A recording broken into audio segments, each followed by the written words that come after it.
Hi, I'm Raquel from Granola Glamour, and I'm here with my friend Rebecca Casciano, celebrity makeup artist and wellness consultant, and we're here to show you some of the top trends in beauty for fall. One of the things that I noticed on the runways that it really wasn't about doing a whole face of makeup. It really was about choosing a particular element and letting that be your makeup statement for fall. So here today we're going to show you some of the top 3 trends or elements that you can use to rock with for your fall look. Graphic eye, how to create a beautiful complexion, and we're also going to show you how to do a power pout. One of the things I also wanted to mention that, of course, since this is Granola Glamour, we're going to be using green beauty products. One of the awesome things as well is after this tutorial, take a look down below and you'll see a list of all the products she used so you can get exactly the same look.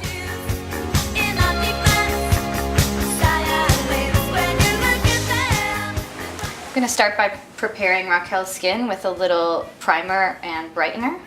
And we want to be sure to use something that's very moisturizing and hydrating to the skin, as it tends to get a little dry in the fall and winter.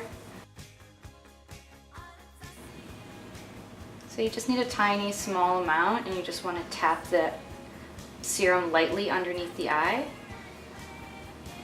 And preparing the skin is really important because we want everything to just slide on naturally and have a little bit of a base for it to grab onto. To make sure the lips are nice and hydrated and everything again goes on smoothly. Ideally, you want to wait about 10 minutes before you apply your foundation to allow the skincare to sink into the skin and be absorbed a bit. Use a light foundation to target the areas of your skin that need a little bit of coverage. So typically we'll look around the nose where there might be a little bit of redness, we'll look under the eyes where you may have a little bit of dark circles, around the chin area, and anywhere else where we need to target the discoloration. So I'm using a small foundation brush. And I'm just going to work around the face to even out the complexion a bit. And if possible, you want to choose a foundation that has some hydrating properties to it, so that again will keep your skin looking really nice and healthy throughout the fall and winter. This foundation is based with coconut oil, so it's going to really hydrate and nourish the skin. And you can apply this with a foundation brush like the one I'm using, or you can use clean fingertips, whatever feels more comfortable for you. I'm just going to apply some underneath the eye area, and that's going to take down any darkness. And you can also just place a little bit over the eyelids, and that's going to serve as a base for any eyeshadow that you may want to put on. And then I'm just going to take a soft fluffy brush with some loose powder and go ahead and set foundation and concealer.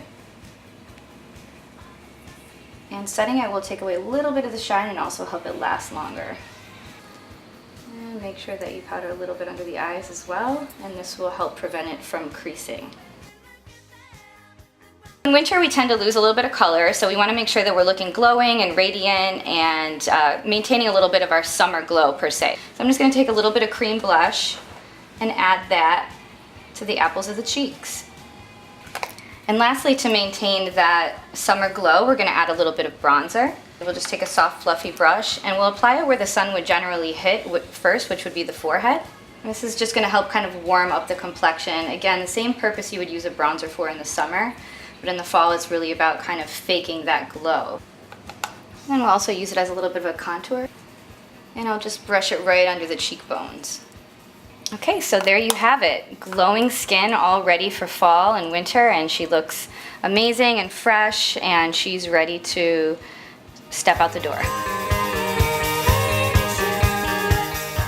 I'm gonna go ahead and give Raquel a beautiful cat eye, and I'm gonna teach you how to do it in a really easy way, and that's by taking a black eyeshadow with an angled brush and turning it into a liquid or cream liner. So it's going to give you a very similar effect, but it's perfect for those who don't have a steady hand, or maybe you don't have a liquid eyeliner around, but you do have a black powder eyeshadow, and you're literally just going to apply it the same way with an angled brush.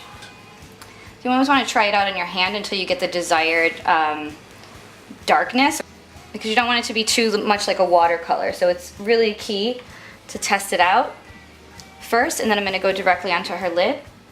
You're just literally following along the lashes, and you're letting the brush, the angle of the brush, sit right there against the base of the lashes. And then I like to flip the brush around and use the outer corner of the brush to give you a little wing. And the idea is generally for it to be thinner in the inner corner and get a little bit thicker at the outer corner.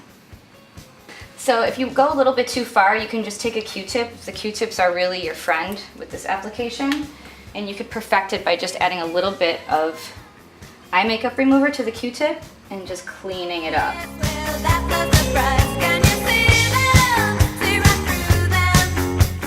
So for this trend, we're going to show you how to get your lip game tight. One of the really big trends for fall was a kind of berry stain, kind of almost 90s-ish dark lip. Rebecca's going to show you how to do it in a way that's really wearable and beautiful.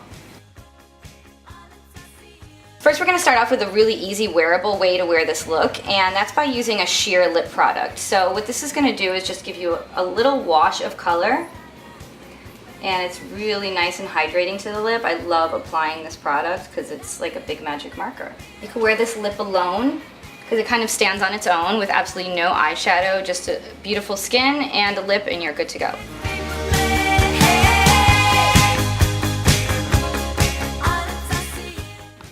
The second lip trend we're going to cover is the Power Pout. Everywhere everyone's talking about red is back, but so is fuchsia and orange, and obviously the darker lip that we showed earlier. But what's really important is how to get it precision perfect, which Rebecca is going to show us how to do. Let's go. First, you want to choose a product that's more opaque. So I'm going to use OCC Lip Tar because it gives a really strong amount of color, and it's going to give a really nice strong lip. So one of the most important tools that you're going to need to create a perfect pout is a lip brush. So you want a lip brush that's going to be nice and stiff, so it has a stiff edge, and it's quite small so it fits into the corners of the lip. And what you want to do is pick up a little bit of product, and you only need a small amount because this goes a long way. And you want to start by tracing the Cupid's bow. And start on the other side of the Cupid's bow. And see, I'm just letting the brush do all the work for me. And literally it's creating that nice defined line. So now I've turned the brush from this way to this way. So I'm actually using the tip of the brush as my liner. And I'm just following the shape of the bottom lip with the edge of my brush. And then filling in. One of the things that's really awesome about this is with the strong lip, you can just do beautiful skin and a lip, and like, that's all you have to do. This is the makeup. I love it.